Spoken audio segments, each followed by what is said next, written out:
Hello everybody, hope you're all doing well. My name is Steven and this is the Storytime channel. We've got some pro-revenge stories to read, so let's not waste any more time and jump right into our first story of the day by Relatively Sorrowful. My ex-advisor plagiarized my work, so I exposed her and that cost her job. Just found out about this subreddit and had to share this story. The initial reason for the revenge happened in 2013, but the revenge only happened in 2017. I'll keep everything vague as to not be recognized. For context, back in 2013, I was a graduate student pursuing my master's degree. That was my last year in the program. We had 24 months to finish all the work and the dissertation. My advisor was a professor who was very well known and experienced on my field of work. Let's call her Janet, fake name. Janet and I had worked together with research since my college days, as I became part of an undergraduate research with her. At that point, we had been working for about 4 years, and as any advisor-student relationship, we more had our disagreements quite often. Janet was used to doing her experiments a certain archaic way. I knew there were better uses of our grant's money and always tried to push towards a more advanced method, especially correlating data collection and statistics. However, our relationship was always good. I knew her husband and had been to her house numerous times. She was a little set on her ways, but we managed to make good progress on our field. Anyhow, by the end of 2013, I presented my dissertation to the department and was approved with flying colors. My data still wasn't published in any paper, as I wanted to have more analysis in different areas to make a more robust and better paper. With that said, my dissertation was published, and by all reasons, that is my work and my experiments. After I got my MS, I decided to pursue a PhD. While I was still going to work in the same field, I wanted to use different techniques and thus talked with Janet about going to pursue a PhD under a different professor in another university. She always encouraged me to do better and look for ways to diversify my views. I went ahead and contacted a professor outside my country in another university to pursue my PhD. I got approved and soon moved away. For the next 2 years, I still kept contact with Janet, but on the third, she stopped responding. Initially, I thought she had changed her email or something, but didn't think much of it. Time flew by, and in 2017, while reading papers and writing my own, I came across a paper that was strangely similar with my research. Interested in it, I opened it up to read. For my shock, it was a paper by my ex-advisor. She was up as advisor and another guy, who from his curriculum is her current master's student. Reading the title, I thought, hey, that's neat. She continued researching it. But boy, I was wrong. Reading the paper, I got increasingly angry. That wasn't a new research. It was my research. My data was all in that paper, even my graphs and tables. Initially, I thought, oh well, she's also an author, and if she is citing it, there shouldn't be a problem. But unfortunately, that wasn't the case. My name was nowhere near that paper, as they claimed that research as original. Now I was livid.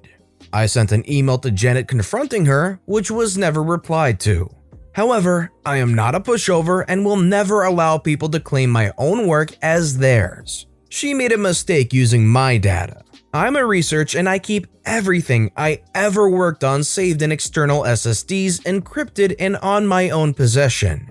All cataloged with date entries, and even had my own dissertation to prove my work. In my country, research is financed by the governmental grants. I wrote an email to the dean of the grants institution, explaining all the situation with proof of everything. I also sent an email to the journal in which that was published, contesting their paper and explaining everything. It didn't take longer than 15 days for me to get a follow-up. The institution responsible for the grant was furious.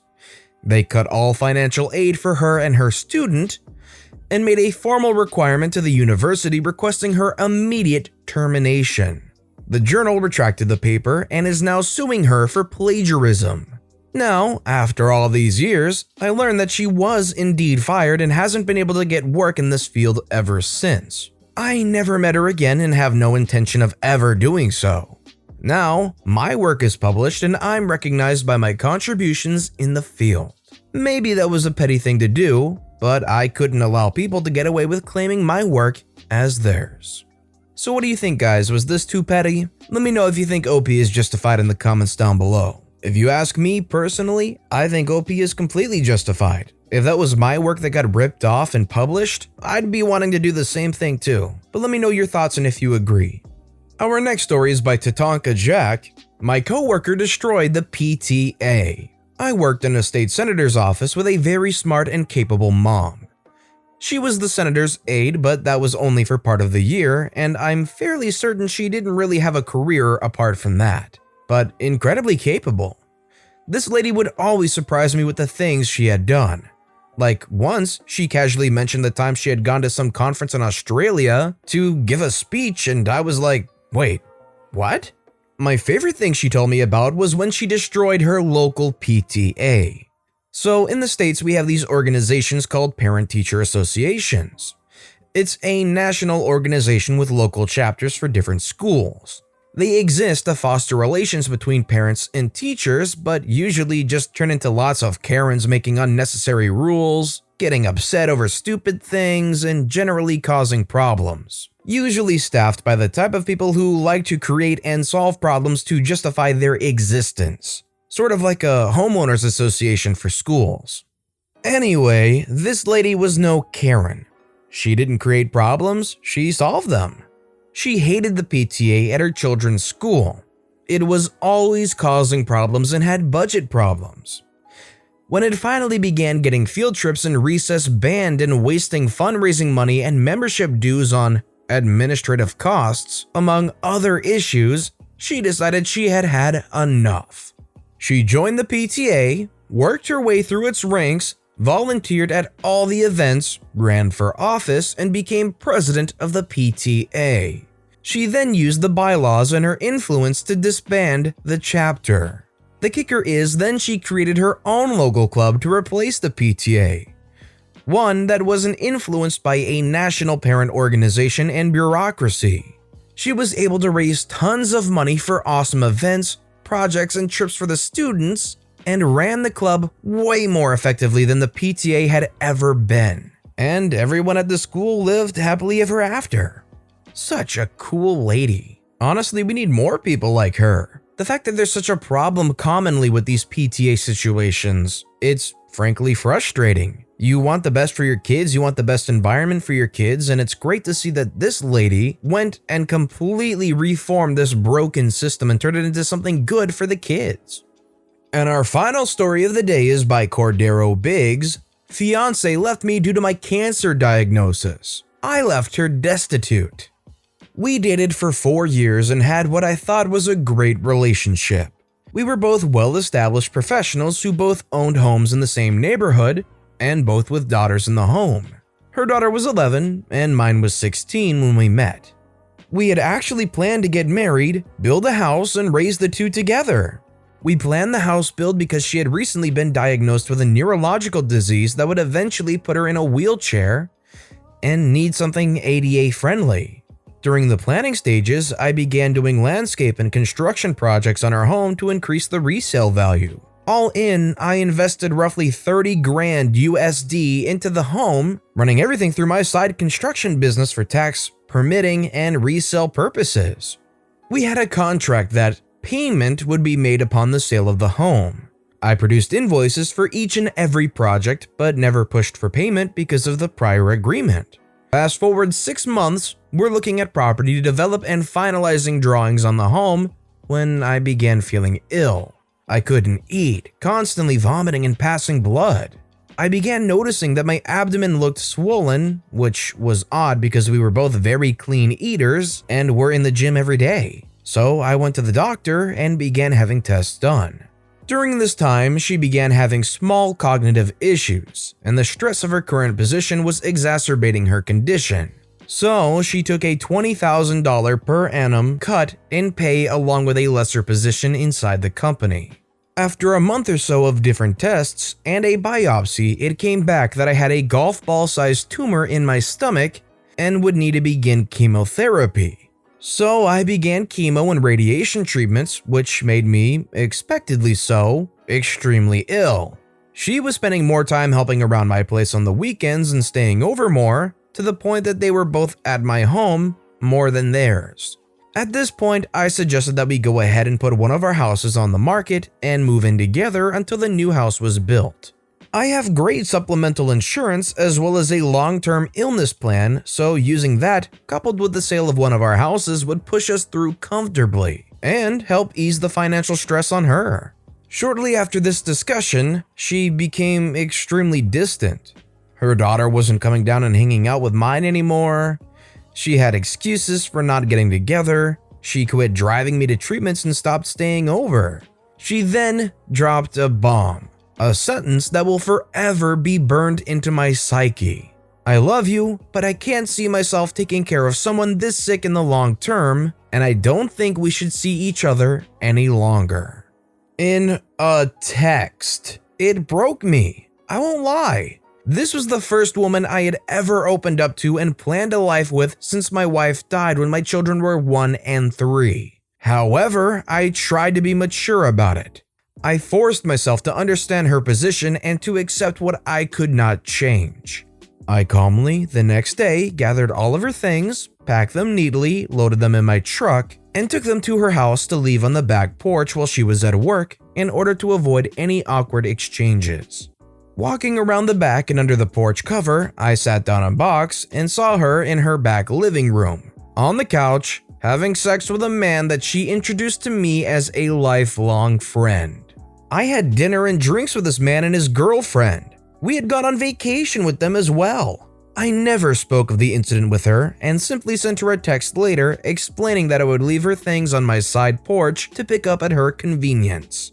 I discovered 8 or 9 months later from his now ex-girlfriend that they had broken up due to him confessing that he had been sleeping with my significant other, dating back to about the time we were finishing drawings on the new home. Now I'm pissed. Revenge time.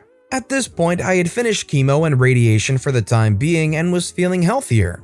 I was going through some much neglected paperwork when I ran across the file that contained $32,680 in unpaid, long overdue invoices, which were promptly sent to my attorney to begin lien proceedings on the home. It turns out that I couldn't have done this a moment too soon because she was set to put her house on the market. Coupled with interest over the course of what was then 19 months overdue, the invoices were hefty. That, along with the agreement of settling them when the house was sold and attorney fees, left her with roughly 10 grand after the sale of the home and settling her current mortgage. She promptly had to back out of the purchase of another home and moved in with her oldest daughter, son-in-law, and 2 grandchildren. She also had to leave her job and begin receiving disability. I ran into her a little over a year ago and she looked as if she had aged 20 years and was in the wheelchair we had talked about. We chatted cordially but briefly and I excused myself and went on with my day. A few days later, her younger daughter called me and spoke of my running into her mom and could we hang out sometime. I gave a vague answer, thanked her for calling, and again went on with my day. The ex then called me a week or so later and began apologizing for leaving me as she did.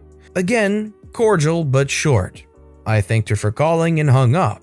She began texting, and this went on for several weeks until one, she asked if I could ever see us rekindling what we had, to which I replied, I can't see myself taking care of someone so sick in the long term. Remember the box on your back porch?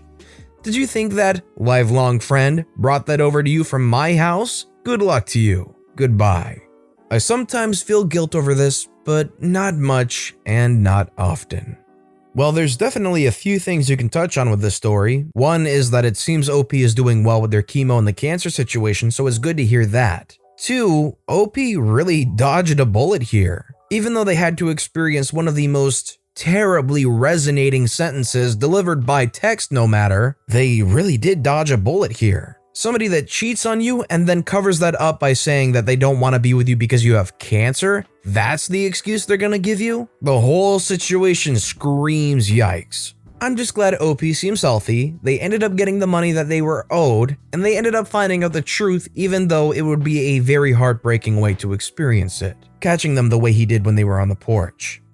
But with that being said, that's all the time we have for today, so if you have a favorite story of the day, let me know which one and why in the comments down below. But besides that, if you enjoyed the video, please consider giving it a like and subscribe if you haven't. And make sure to click the bell to turn notifications on too so you'll never miss an upcoming video. No matter what you did, whether it was liking, commenting, subscribing, thank you for supporting me right here on the Storytime channel. It all helps the channel grow immensely, so thank you so very much for supporting me. I hope you all have a wonderful day, and until next time, I'll be reading even more stories to share with you guys right here on the Storytime channel.